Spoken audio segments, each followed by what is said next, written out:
Hello and welcome. Today we're going to talk about the Renault Captur Plug-In Hybrid.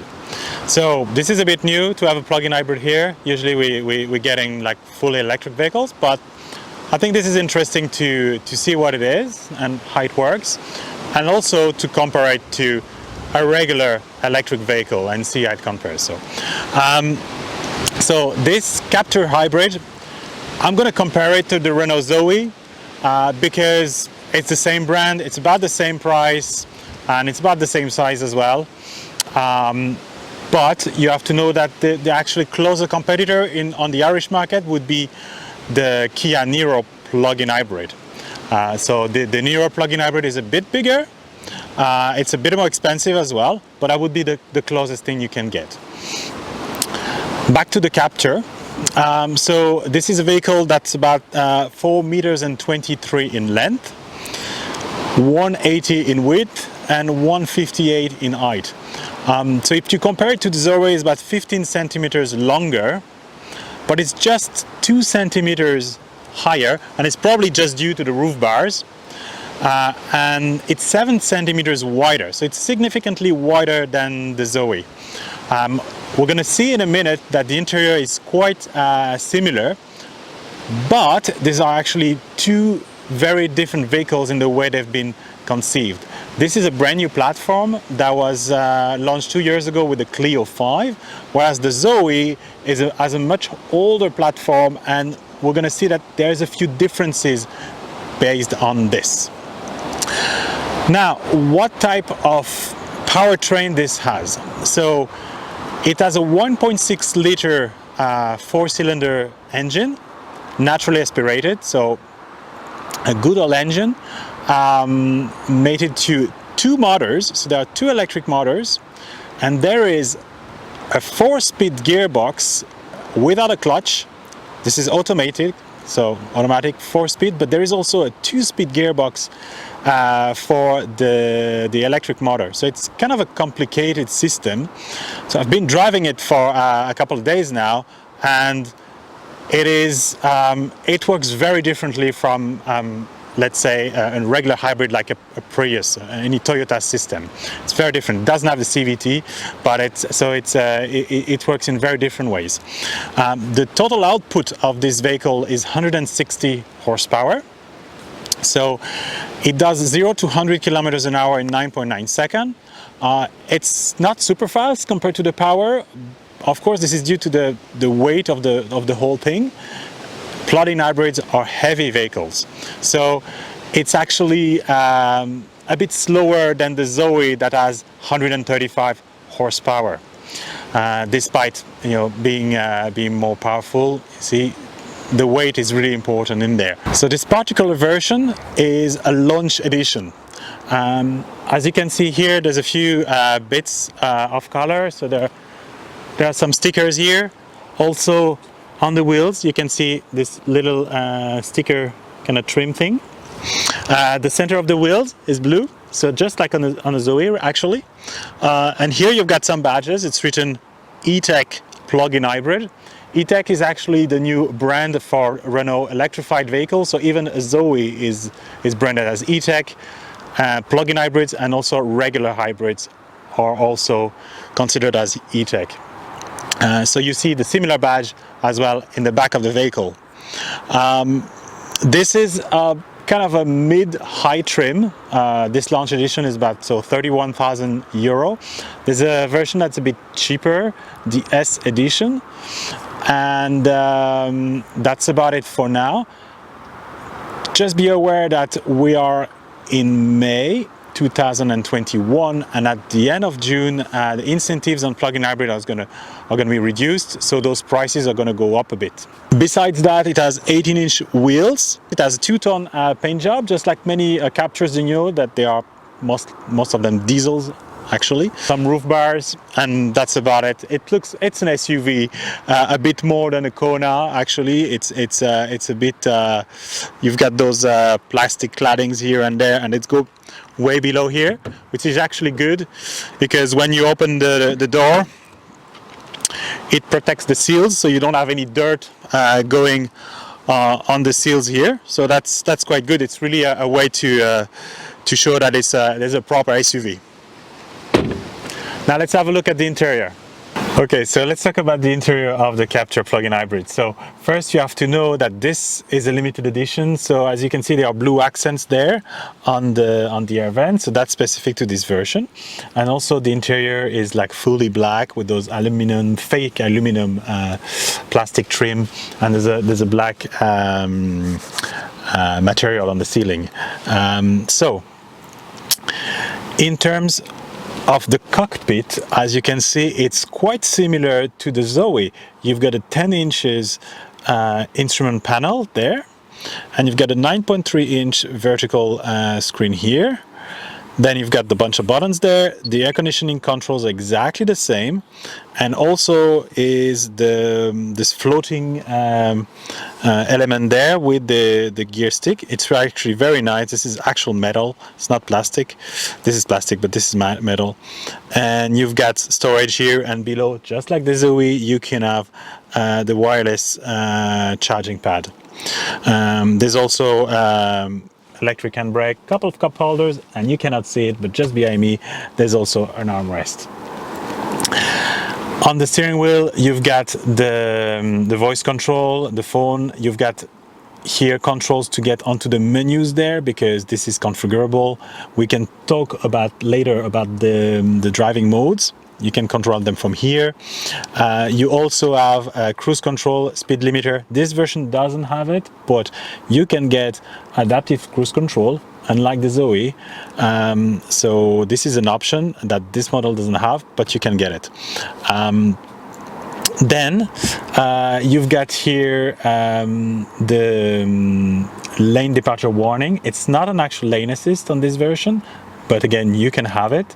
And here you can, of course, this is to adjust the light of the panel and the headlights that are LEDs as standard. And this is for the fuel, I think it's to put fuel in it, but I don't know, haven't done that for a long time. As for the electricity, it's on the right hand side of the vehicle. It's a normal flap, and you can put some Type 2 AC juice. Let's go to the screen now and see how we can get into the different driving modes. We've already reviewed this infotainment system from the Zoe on a previous episode, so we'll put the link in the description below so you can have a look at this more in details. But we're just going to talk about a few differences because of the fact that it's a plug-in hybrid. So of course you've got your audio source, you've got your map, you've got your phone there, and you've got a system where you go from one side to the other. You can put some widgets on your main screen, so that's quite good. The differences would be the driving assistant. So here you've got a few more functions.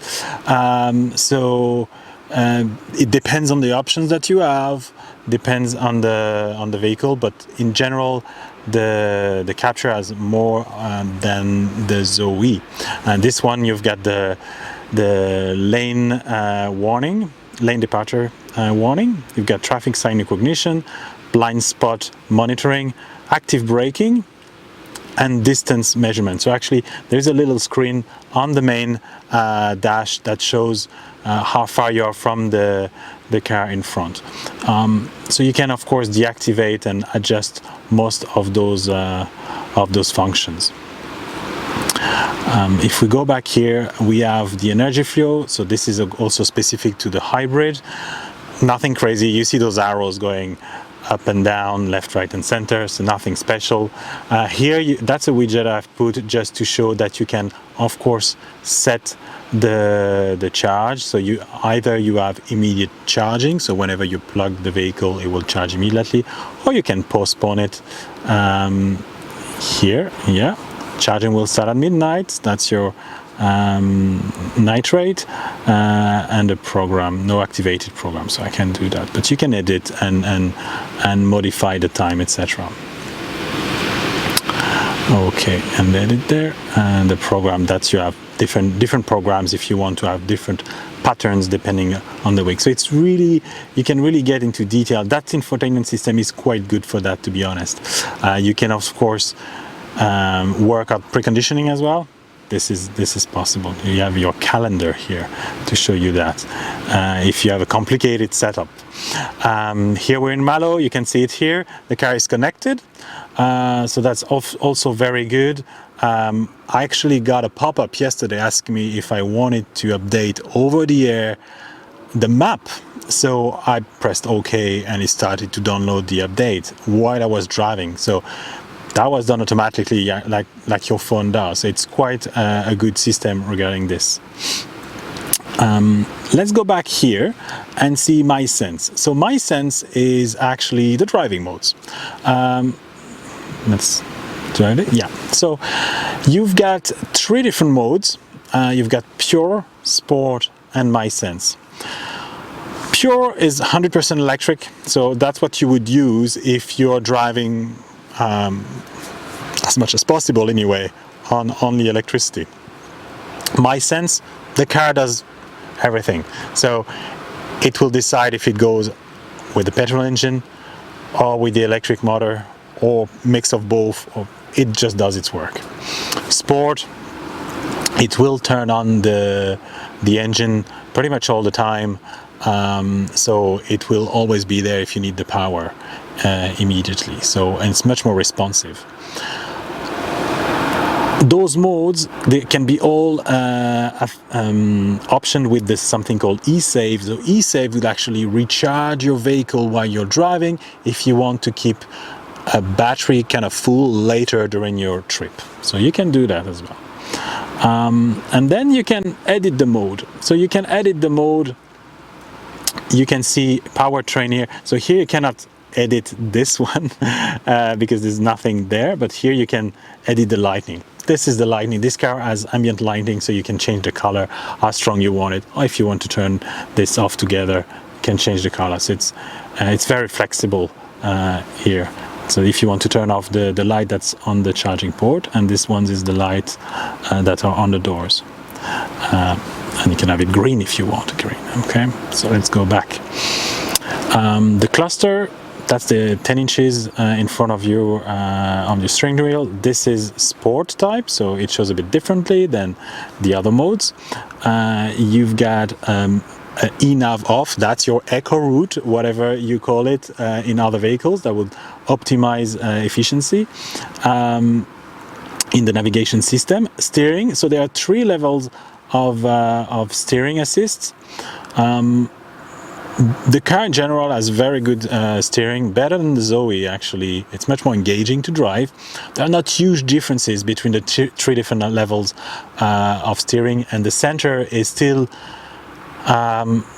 is not very precise, so it's actually comfortable to drive. It's not supposed to be super sporty either way. But so here you cannot adjust too much.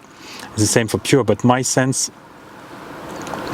has a few more possibilities. You see here, I can turn off the eNav and I can change the steering level. So comfort, regular, or sport.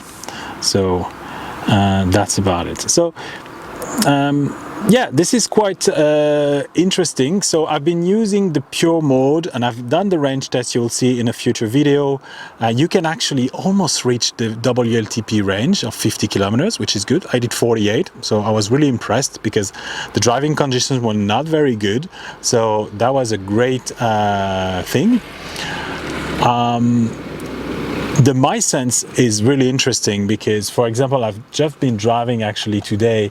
I've been driving 65 kilometers, so it's not enough to drive on electricity, but the car used the petrol engines and the electric motor, and eventually the battery got depleted after 65 kilometers, but it was not linear. It didn't use 40 kilometers of battery and then the petrol engine. It kind of mixed a lot, both of those engine and motor. So that was quite interesting. I use the sport mode, but not on long term. But I will try as well a motorway test that you will see in the written report on irishevyowners.ie. So here we have the app there is app support on this vehicle. The interesting thing is that you can get some information you might not have on your car. So the first thing you have, first you just enter your VIN, and you've got to check a number of checks between your car and the phone, and you pair it, and it's very easy to do. On the top, if you have more than one Renault, you can actually see them here. Let's check the Captur. It will just check what it has, and here right now I can see there is 7% battery and 1 kilometer of range, a total of 563 kilometers of range. So that includes, of course, the petrol tank. The car is unplugged. That's the mileage that you have, etc. You can adjust here the charging mode, so instant, or if you want to program, you can adjust the preconditioning, and you've got a set of advice and characteristic on the vehicle. The cool thing is my maintenance as well. So here you've got your maintenance schedule, so you can immediately see when are going to be the next time you need to bring your car to service, and you can book it directly from the app, so that's also quite useful. So then finally you've got a map here, so you can actually find a destination and send it to the sat nav of the car. So again, very handy.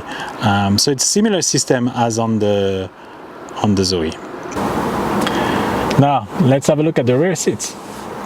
We're in the rear seats of the Captur. So the seat is at my position. I'm 1.78 meters, so I'm just behind. It's very comfortable, to be honest. I've got a few extra centimeters, lots of headroom, so we're quite comfortable here. Center seat is going to be a bit more challenging, of course, but just like a normal car, nothing special about it. You've got some nets here to put some magazines or anything. You've got storage in the rear doors, electric windows, of course, all around. It is padded here, so nice soft plastics in the center, plenty soft plastics in the front as well.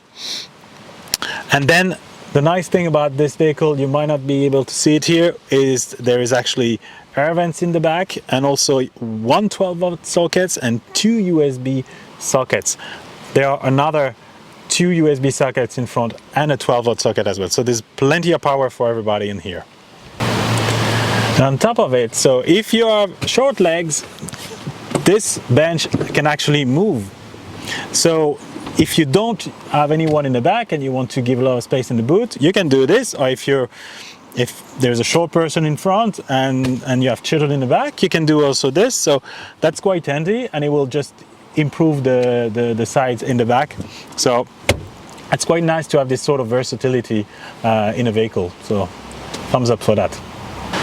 Okay, so like a normal French car, to open the front bonnet, you have a lever on the passenger side there, so that hasn't changed for many years. It still works the same. Let's have a look what's underneath. So obviously there's no boot in here because we've got a plug-in hybrid, so there's enough stuff to use the space. So the 4-cylinder engine is here, and here you've got all the high voltage system. You can see all the orange elements. That means that there is 400 volts going on here. So I'm not sure exactly what is in there, inverter, charger, etc. Probably everything is around here anyway. And the gearbox is probably somewhere below there, yeah. And that's about it. So no storage anyway. I've got some soundproofing. The car is actually quite quiet. The motor kicks in, the engine, sorry, kicks in really random. It's not random, it's the magic of a hybrid, right? But it's really random because it could be at low speed and it could be driving fully electric at high speed. The machine does its own thing, but it is never super loud. It's relatively quiet, and you don't have those moments like you have in a Toyota system where you can hear the engine screaming. That doesn't happen with this one here. So that's quite good. At the end of the day, it gives a nice feeling when you're driving the car. It is quite pleasant, and the handling is actually very good. This is not aluminum, it's very heavy. So let's go to the back and have a look at the boot now. Okay, so this is the boot of the Captur. What you have to know is obviously the batteries are below there, so the boot capacity compared to a nice Captur is lower. So if you consider this this floor, so that's the same, it's flush with the outside there. It is just about 40 centimeters high, and it gets flat with the bench folded. This bench at the moment is all the way back, but of course you can get more space if you push it a bit. Then if you get below this, you can see still a bit of additional storage, but the battery, as you can see, is taking most of the space. So for the sake of this, I'm just going to remove this. And as you can see, you have space to put a cable, the charging cable here. This is type 2, but you can have, of course, the granny cable. There's also a tire repair kit, and the rest would be the battery and electronics. So there is a bit of space there, but not a huge amount of space. The floor would be much lower on the diesel or petrol versions. Now, let's compare this to the Zoe. Why should you get this one over a Zoe? It's quite an important question you might ask yourself. As I was saying before, they are very comparable in terms of pricing, and they are from the same brand, so why one over the other? First, let's forget for a moment that this is a plug-in hybrid and that the Zoe is a fully electric vehicle. As a car, this is a better car than the Zoe. It actually handles better, it's a bit more comfortable, the seats are really nice, it's a bit wider inside.